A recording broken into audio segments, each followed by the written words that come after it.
kui pikad tunnid teil on? 45 minutit. Hea küll, tulge mu kaasa. Tulge ma näin, mul on siin arvutis on teile kõik. Mul on teile sooduspakkumine. Ja see on väärtuspakkumine, pikk tund on selle nimi. Just nii, 1 tund, aga 75 või lausa 80 minutit. Uskuge mind, see pole lihtsalt rohkem aega, see on parem aeg.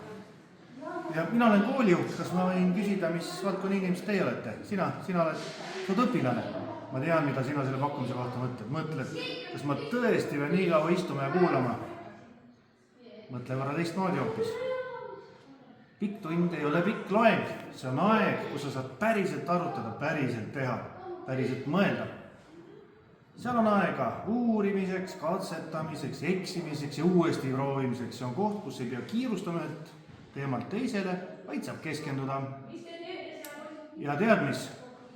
Koduseid töid on vähem, sellepärast et tunde tuleb päevas vähem. Ja sina, kes sina oled õpetaja.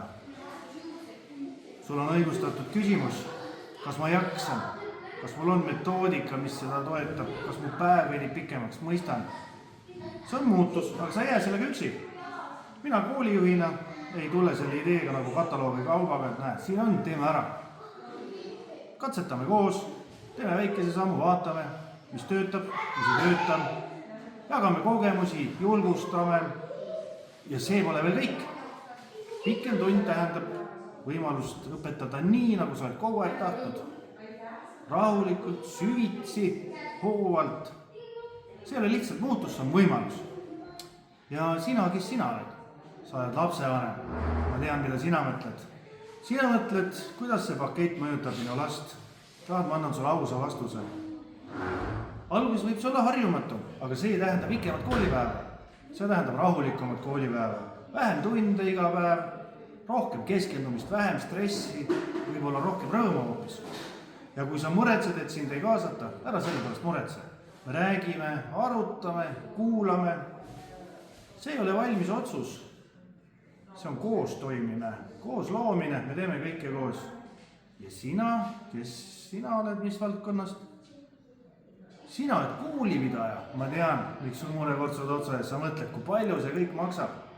Ma küsin sinu käest vastu, kui palju maksab hektiline koolirütm?